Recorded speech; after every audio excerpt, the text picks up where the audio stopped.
But yeah, I'll just come back around.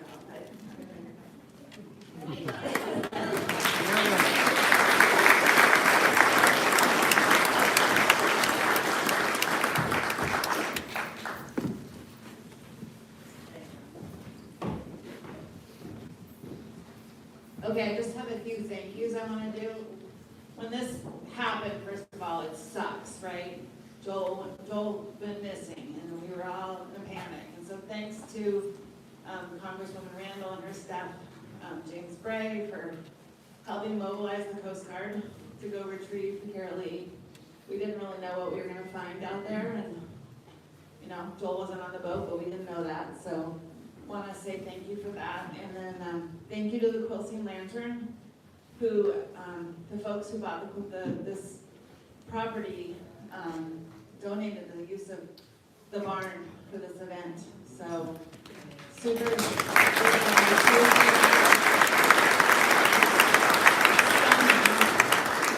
And it's a little bit about the backstory of this barn. It was built by a Japanese family who, instead of being interned, went back to Japan. And the Kawahara family has some of that story. So it felt just so right to be in this room with all of you, honoring Joel and his family and their legacy, and hearing why we need to pay it forward. And I think we all know, if we knew Joel, we know that we all have to grab a paddle and jump on a macaw canoe or whatever canoe invites you and paddle like it's your last paddle. I also want to thank the corner store in Chemagun. They donated a lot of food, and the team of folks who've been working tirelessly, but we all been saying it's a labor of love. And Amy and I last night were like, God, we're so tired. But it's like the inverse and reverse feeling is all the love that we have for Joel. And Joel would bring locks to the door at Christmas at my house. I don't know if any of you were that lucky, but yeah, we're paying it forward. So learn to make locks, learn to do screen restoration, learn to troll, whatever you, learn to play cribbage. My mom died 1.5 years ago, and Joel called and said, what can I do for Donna? And I said, I don't know, Mom. I said, Mom, what kind of fish do you need? And Joel was in the background on the phone saying, St. King salmon. And then he said black cod. And I said, Mom, from her cab, says black cod. So Joel delivered black cod. It was, he always had the answer. So I don't know if there's anyone else out there who wants to share a story. Could you bring us up to speed on the memorial? Anything on that? On the structure, the sculpture, the whatever? The Fisherman's Memorial? The Fisherman's Memorial, yes. The Port of Port Townsend is going to construct a Fisherman's Memorial for fishermen lost at sea, or fishermen in our community who passed away, including my father, Matt Pollock, fishing vessel Loran. I know some of you knew him. He's a fine human being as well, and a friend of Joel's. Anyway. The port has committed to trying to get that Fisherman's Memorial constructed by the next Wooden Boat Festival. It'll be on the north breakwater of Point Hudson, I believe. It's the last plan I heard. Thank you. Yeah. What else? Pete Langley's already started. Oh yeah, and Pete, who was here earlier, is working on that memorial, which is awesome, Port Townsend Foundry. The other thing is, there was a table back there with some gifts, and there are some t-shirts hung around that were Joel's. I'm wearing one of his sweatshirts. So if there's something that you find hanging from a wall that looks like a hat or a t-shirt or a sweatshirt, and you're inspired by it, take it, wear it, play it forward. Wear the life out of it. There was also a bunch of canned food. I think it's right by where the Kelly. It's jellies. It's from his grape arbor, and it's declared the best grapes. They're so good. It's not jelly though. It turned into syrup because it didn't set. So, and then the salmon there is from the grape. It's from 2005. I tested it. I'm still here. It's still very tasty and the texture is great. Well, on the thank yous, I don't know if they're here today or not, but two people I really have immense gratitude for are Londi Colton and Megan Ademeyer, who were there when Joel came to shore. And they were so kind and so gracious. They stayed with him until the helicopter was able to come down to retrieve him. They were prepared to keep him in from the tide taking him if they needed to. They contacted us and said that their feeling was of just immense gratitude for being able to be there to protect him. They knew who he was. They knew immediately who he was. And they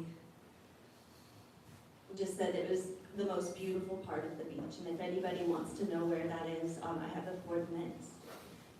And it's a really special place to visit. And I had a good conversation with him. I brought a beer to drink, and he drank most of it.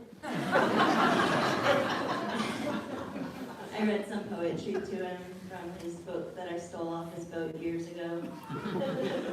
And yeah, I yelled at him, like, you got these two new fucking hips, man. You didn't even get to use them.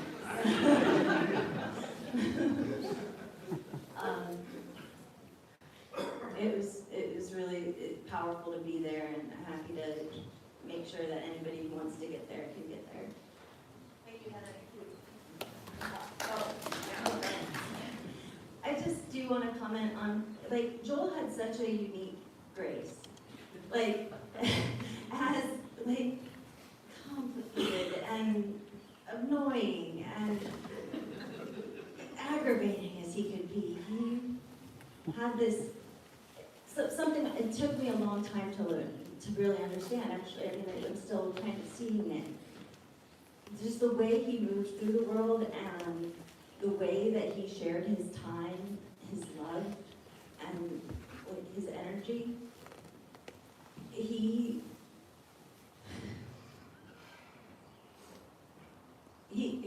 understood relationships are the first thing, and caring for the world that cares for you. Like these are the things that matter. I'm like, I painted this boat a few years, and I'd be up on the boat, and I'm like, I need to consult with him and ask him, what do I do here, or do I need to buy something? I'd go down, and he's just jabber-jawing with somebody, and I'm like, buddy, you're paying me whether I'm working or not. But I'm just like, come on now. But no, he getting it done was secondary. Like, it was connecting with people and making sure that people understood how important they are and that they're worth his time and worth the generosity. And he's just a very giving in so many ways that yeah.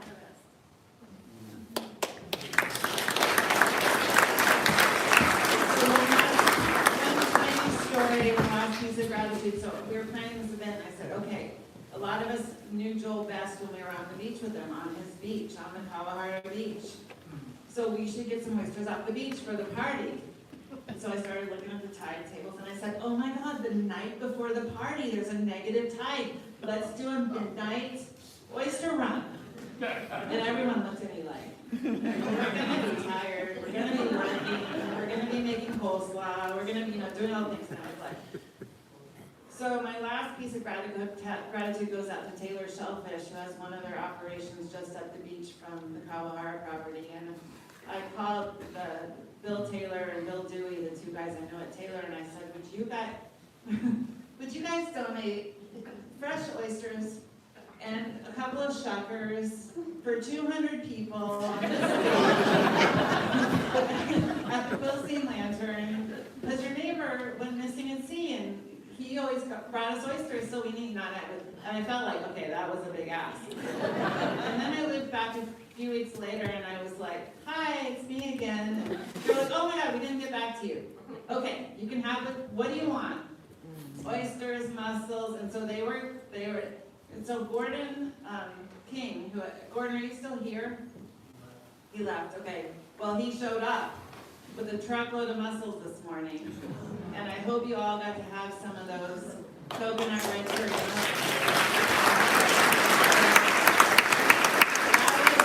That was a spirited community, and they did that for their neighbor Joel. So anyway, I'm super grateful for their generosity. So anyone else? Yes. All right.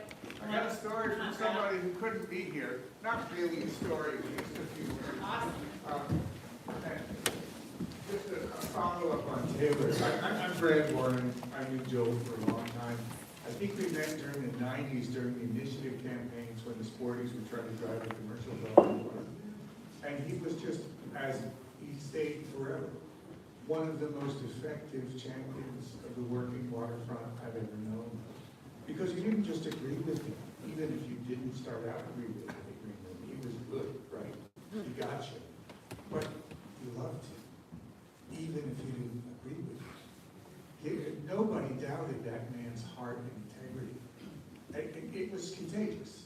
And even people who didn't know him felt this way about it. So, right as soon as I found out he died, I happened to be in a conversation with Bill Dewey from Taylor. They didn't know each other. The first words out of his mouth were, "We'll provide the shellfish." It was totally, he volunteered even before he was asked. And I'm delighted that's how it turned out. This is a few words from Kevin Scribner, who many of you probably know. Kevin and Joel are spirits of a kind. It's sort of brothers who showed up doing this work, as many of us have. Once you get it, that we have salmon because we fight for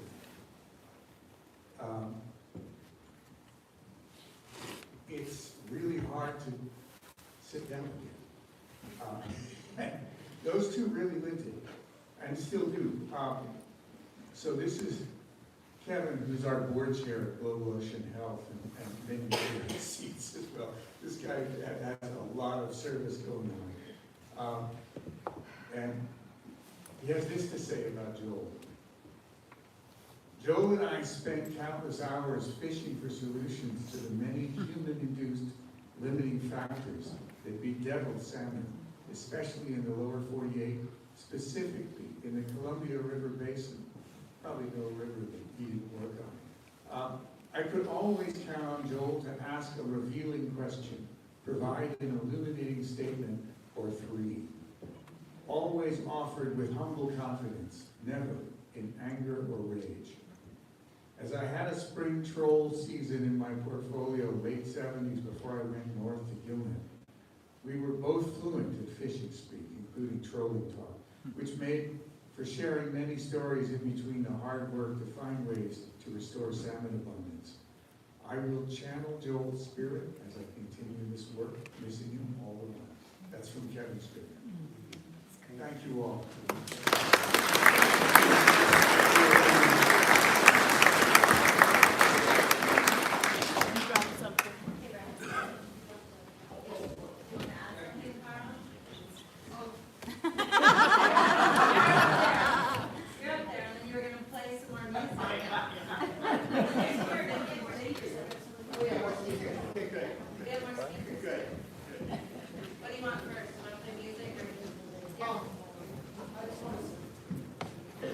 Thank you. I wrote something out. I just want to thank everyone for coming. It's on behalf of my brother Ken, who's here as well. I just want to say that we're so overwhelmed by the tremendous outpouring of love and respect that has been demonstrated for our brother Joel. Every one of you here is just proof of the impact that my brother had on his friends and his community of fisher people, boat builders, shipwrights, and the salmon conservation advocates and activists. A big thank you to all the people who made this event happen. Heidi, Kelly, Heather, Amy, Greg Fredericks, who's been a really great help to us, and the entire fishing community of Port Townsend. Because of you, arrangements were made, to bring the Caroli back, and with Dave and Charlie, and they treated the Caroli with love and care. So, the loss of my brother is great and difficult to come to grips with, but the show of support is so moving and just so heartening. And this is the first time I'm meeting a lot of you, but my hope is that we'll continue to be in each other's lives, because you provide for me a valuable connection with my brother, the parts of him that I didn't know that well. So just keep on keeping talking about my brother, and that's keeping his memory alive is really important. Talk about the good times, the beach parties, the oyster parties, the laughs, the cribbage games, and also about the times where maybe he was a difficult son of a bitch. I mean, I remember those because I grew up with him.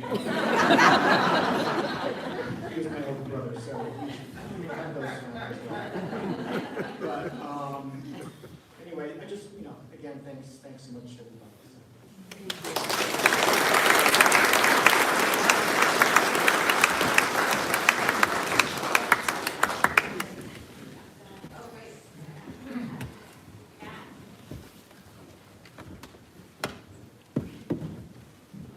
Hi everyone, my name is Kat.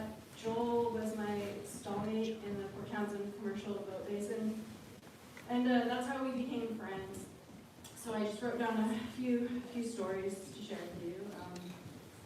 So when I first got the boat, I was having electrical charging problems on my boat, and I was taking off my alternator to have it serviced, and Joel was concerned that I did not have a spare on board.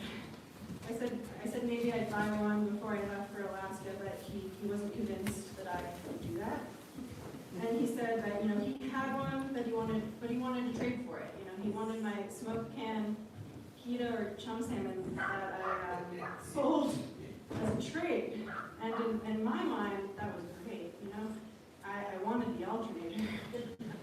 And I was a really green new captain, and I was struggling at the time. And I just realized later, he just wanted me to have the alternator. He wanted me to be safe.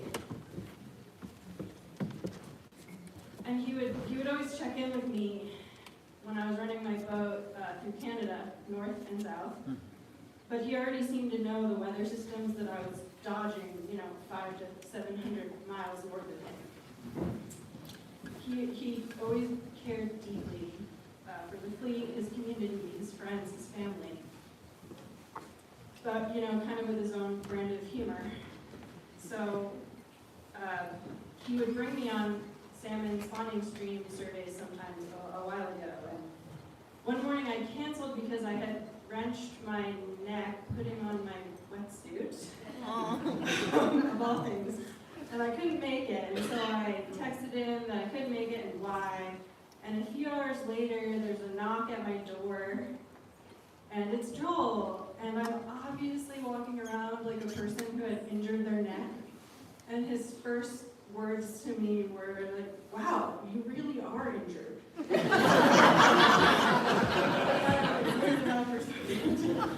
Out of the survey. But then he pulls this food out and has food for me and keeps me company because I'm sad, my neck is injured. And, that was Joel. He seemed to always have small ways of taking care of us all. And for me, they just added up to something big and immeasurable. And, his 1 million small kindnesses took up really big spaces. Thank you.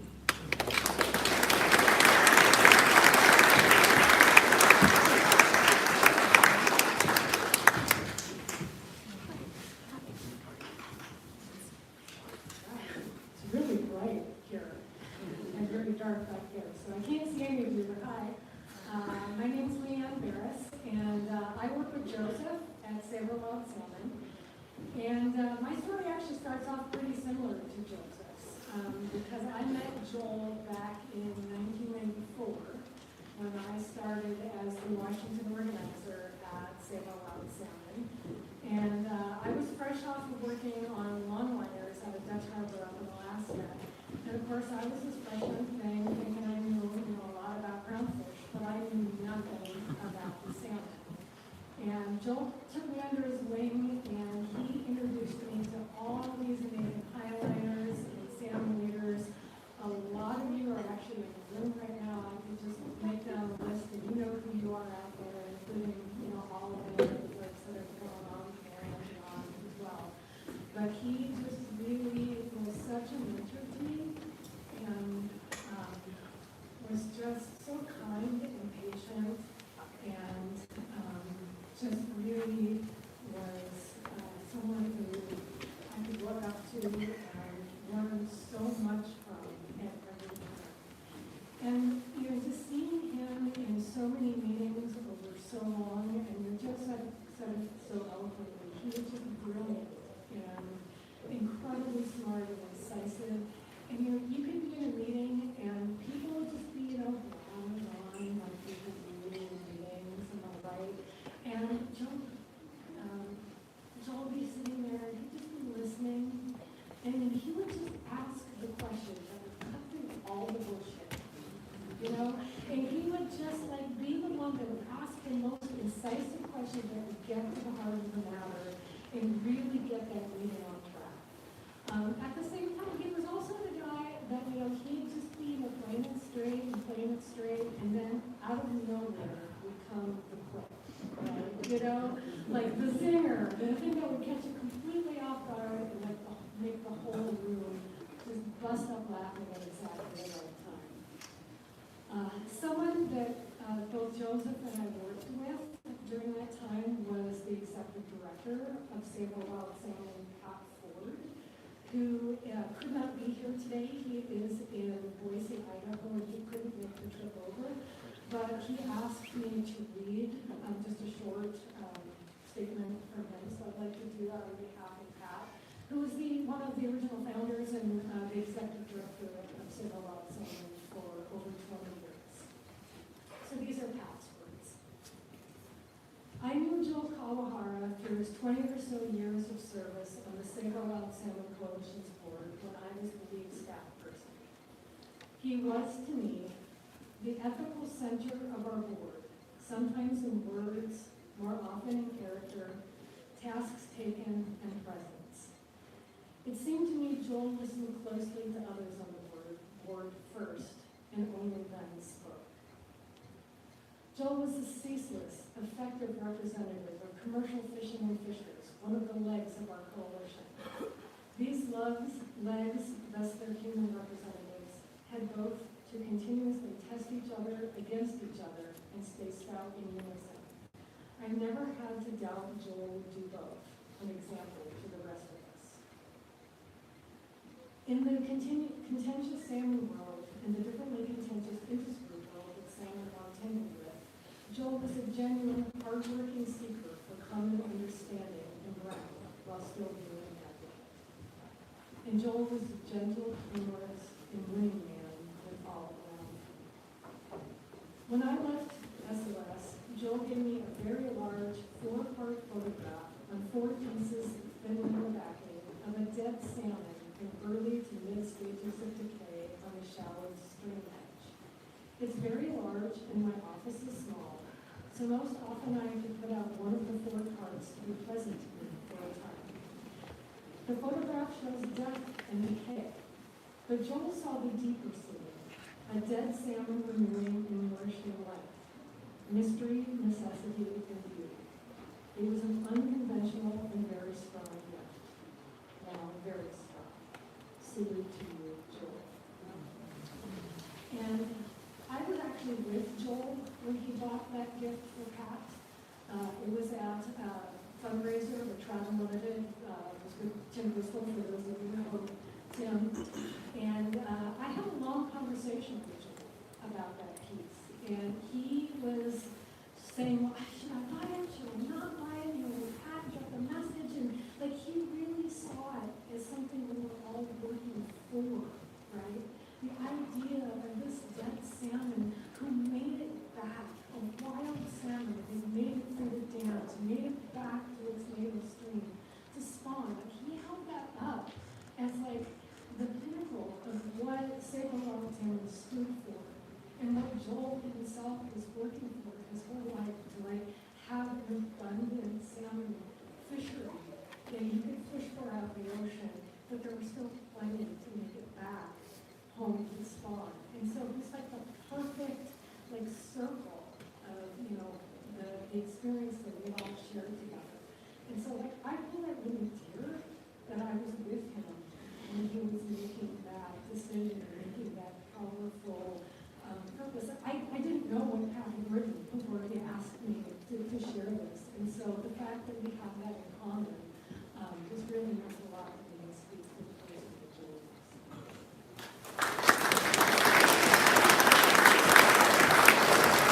Steve, and I knew Joel, not as well as I'd like to have known him. We fished together on the ocean, and we participated in the Pacific Fishery Management Council meetings. Have you ever asked Joel a question? How long did you have to wait for the answer? I was in education over 30 years, and Joel taught me to be a good listener. Amy, I'm so grateful you told the stories about this human. And I'm sorry, cherry tomato pie? Okay, so one time, and I'll be brief, one time somebody got the better of Joel. And those of you from the BFMC Council might remember, when a person wanted to give public testimony at a council meeting, and you had a horseshoe of very, very prominent people, I'm looking at several of them, they would all out for public testimony. Joel would submit a card, and the card would go up to the front table to the chairman. And when the chairman would recognize who was next, he would say so. He would say, well, next is Peter Dyker. And then Peter Dyker would give testimony. Well, the chairman looked at Joel's card, and this is how well he was respected. Next we have Joel Kawahara. And I happened to be next speaker, and Joel just turned around and looked at me, and it was that smile that you see in the picture. Anyhow, we'll all miss him. Thank you.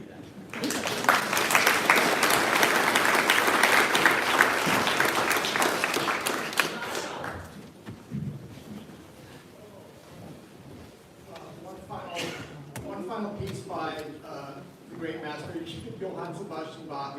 This is a G, so you want to feel like getting up and dancing.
always take your plate when you leave. Well, I know we have like desserts still left, so if you have a whole pie left, take it home and share it with someone else. We have to clear out this whole place tonight. And don't forget about the 2005 salmon back there. Don't be afraid. I'm on that a year and a half ago and I'm treasuring my 8-year-old canned tuna and it's still delicious. There's jelly that Heather made. There's t-shirts and hats hanging around. Mostly I think out in the tent at this point, not sure. Carl, Joel's brother Carl made beer from Joel's Pops.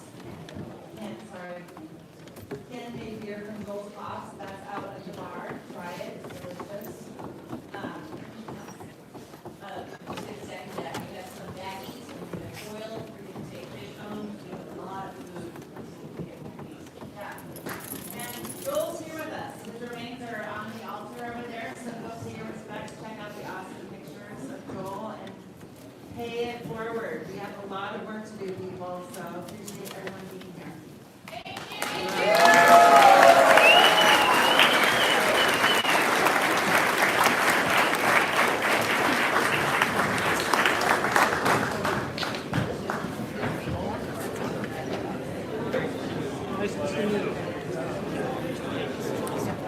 Hi, smelling that.